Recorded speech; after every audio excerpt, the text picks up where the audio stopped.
ಹೊರತು ಆ ಕ್ರೈಮ್ ನ ಅವನು ಒಪ್ಕೊಳ್ಳೋದೇ ಇಲ್ಲ. ದೆನ್ ಕೋರ್ಟ್ ಟ್ರಯಲ್ಸ್ ಸ್ಟಾರ್ಟ್ ಆಗುತ್ತೆ. ಈ ಕ್ರೈಮ್ ನ ಸಂತೋಷೇ ಮಾಡಿದಾನೆ ಅಂತ ಸೌಜನ್ಯ ಕಡೆಯ ಲಾಯರ್ ವಾದ ಮಾಡ್ತಾನೆ. ಅದಕ್ಕೆ ಆಪೋಸಿಟ್ ಆಗಿ ಸಂತೋಷ್ ರಾವ್ ಕಡೆಯಿಂದ ಒಬ್ರು ಲಾಯರ್ ಇಲ್ಲ ಸಂತೋಷ್ ರಾವ್ ಈ ಕ್ರೈಮ್ ನ ಮಾಡ್ಲಿಕ್ಕೆ ಸಾಧ್ಯನೇ ಇಲ್ಲ ಅಂತ ವಾದ ಮಾಡ್ತಿರ್ತಾರೆ. ಅಂಡ್ ಕೋರ್ಟ್ ಇಂದ ಆಚೆಗಡೆ ಸಂತೋಷ್ ರಾವ್ ನ ಅಗೇನ್ಸ್ಟ್ ಸ್ಟೂಡೆಂಟ್ಸ್ ಪ್ರೊಟೆಸ್ಟ್ ನಡೆಯುತ್ತೆ, ಪಬ್ಲಿಕ್ ಪ್ರೊಟೆಸ್ಟ್ ನಡೆಯುತ್ತೆ. ಅರೆಸ್ಟ್ ಆಗಿರುವಂತಹ ಸಂತೋಷ್ ರಾವ್ಗೆ ಗಲ್ಲಿಗೇರಿಸ್ರಿ ಅಂತ ಅವ್ರು ಡಿಮ್ಯಾಂಡ್ ಮಾಡ್ತಿರ್ತಾರೆ. ಸೊ ಹೀಗೆ ಒಂದು 2-3 ವರ್ಷ ಕಳೆದು ಹೋಗುತ್ತೆ. ನಂತರ ಒಂದು ಕೋರ್ಟ್ ಟ್ರಯಲ್ ಅಲ್ಲಿ ಸಂತೋಷ್ ರಾವ್ ಪರವಾಗಿ ಹೋರಾಡ್ತಿದ್ದಂತಹ ಲಾಯರ್ ಯಾಕೆ ಈ ಕೇಸಲ್ಲಿ ಸಂತೋಷ್ ಆರೋಪಿ ಅಲ್ಲ ಅಂತ ಪ್ರೂವ್ ಮಾಡ್ಲಿಕ್ಕೆ ಕೆಲವೊಂದು ಪಾಯಿಂಟ್ಸ್ ನ ಮುಂದೆ ಇಡ್ತಾರೆ. ಅದೇನಂತಂದ್ರೆ ಮೊದಲನೇದಾಗಿ ಸಂತೋಷ್ ರಾವ್ ಈ ಕ್ರೈಮ್ ನ ಮಾಡಿದಾನೆ ಅಂತ ಒಬ್ರು ಒಂದನ್ನು ಐ ವಿಟ್ನೆಸ್ ಇರಲ್ಲ. ಇನ್ನೊಂದೇನು ಅಂತಂದ್ರೆ ಯಾವೊಂದು ಕಂಡೀಷನ್ ಅಲ್ಲಿ ಯಾವೊಂದು ಬ್ರೂಟಲ್ ಕಂಡೀಷನ್ ಅಲ್ಲಿ ಸೌಜನ್ಯನ ಬಾಡಿ ಸಿಕ್ಕಿತ್ತೋ ಅದನ್ನ ಗಮನದಲ್ಲಿಟ್ಕೊಂಡು ಸ್ವಲ್ಪ ಪ್ರಾಕ್ಟಿಕಲ್ ಆಗಿ ಥಿಂಕ್ ಮಾಡಿದ್ರೆ ಆ ಒಂದು ಭೀಕರ ಕ್ರೈಮ್ ನ ಒಬ್ನೇ ಮಾಡ್ಲಿಕ್ಕೆ ಸಾಧ್ಯನೇ ಇಲ್ಲ. ಇನ್ನೊಂದು ಪಾಯಿಂಟ್ ಏನು ಅಂತಂದ್ರೆ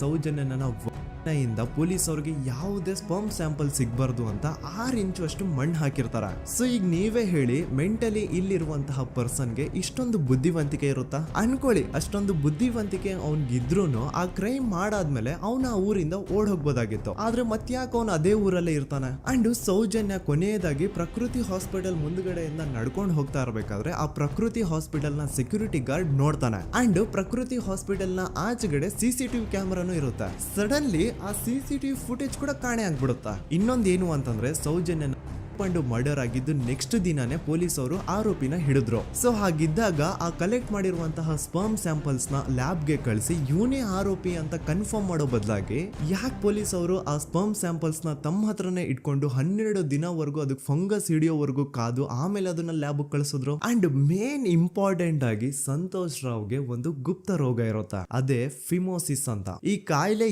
ಏನು ಅಂತ ನಾನು ಈ ವಿಡಿಯೋದಲ್ಲಿ ಡೀಟೇಲ್ಡ್ ಆಗಿ ಎಕ್ಸ್ಪ್ಲೈನ್ ಮಾಡ್ಲಿಕ್ಕೆ ಆಗಲ್ಲ. ಜಸ್ಟ್ ತಿಳ್ಕೊಳ್ಳಿ, ಈ ಒಂದು ಕಾಯಿಲೆ ಇರೋರು ಇಂಟಿಮಸಿ ಮಾಡ್ಲಿಕ್ಕೆ ಆಗಲ್ಲ. ಇನ್ ಕೇಸ್ ಮಾಡಿದ್ರು ಅವರು ಸುಖ ಅಲ್ಲ ನರಕ ಕಾಣ್ತಾರ. ಸೊ ಇಷ್ಟೆಲ್ಲ ವ್ಯಾಲಿಡ್ ಪಾಯಿಂಟ್ಸ್, ಇಷ್ಟೆಲ್ಲ ಫ್ಯಾಕ್ಟ್ಸ್ ಕಣ್ ಮುಂದೆ ಇರಬೇಕಾದ್ರೆ ಸ್ಟಿಲ್ ಪೊಲೀಸ್ ಅವರು ಯಾಕೆ ಈ ಕ್ರೈಮ್ ನ ಸಂತೋಷ್ ರಾವೇ ಮಾಡಿದಾನೆ ಅಂತ ಇವನ್ ಹಿಂದೆ ಬಿದ್ದಿದ್ದಾರೆ.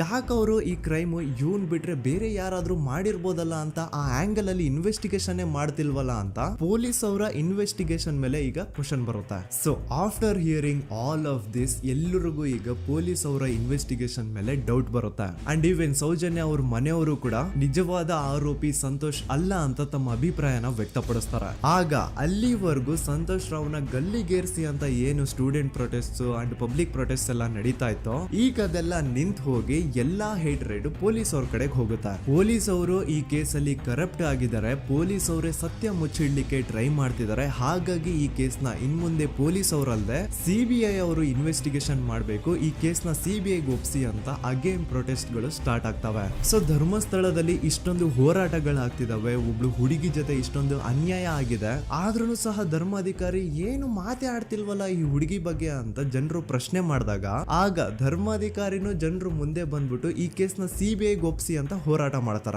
ನಂತರ ಈ ಒಂದು ಕೇಸು ಪೊಲೀಸ್ ಅವರಿಂದ CBI ಕೈಗೆ ಹೋಗುತ್ತೆ. CBI ಕೈಗೆ ಹೋಗಿದ ತಕ್ಷಣ ಇಲ್ಲೇನು ಸತ್ಯ ಹೊರಗೆ ಬಂದಿಲ್ಲ.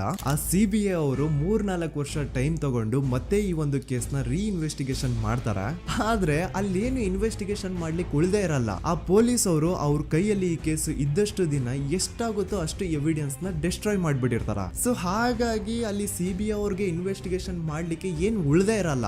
ಆದ್ರೂ ಸ್ಟಿಲ್ ಅವರು 3-4 ಇಯರ್ಸ್ ಟೈಮ್ ತಗೊಂಡು ನಂತರ ಫೈನಲಿ ಒಂದು ರಿಪೋರ್ಟ್ ನ ಕೋರ್ಟ್ ಗೆ ಸಬ್ಮಿಟ್ ಮಾಡ್ತಾರ. ಅಂಡ್ CBI ಅವರು ಕೋರ್ಟ್ ಗೆ ಸಬ್ಮಿಟ್ ಮಾಡಿರುವಂತಹ ಆ ಒಂದು ರಿಪೋರ್ಟ್ ಅಲ್ಲಿ ಏನಿತ್ತು ಅಂದ್ರೆ CBI ಇನ್ವೆಸ್ಟಿಗೇಷನ್ ಕನ್ಫರ್ಮ್ಸ್ ದಟ್ ಈ ಒಂದು ಕ್ರೈಮ್ ನ ಸಂತೋಷ್ ರಾವೇ ಮಾಡಿದಾನೆ ಅಂತ.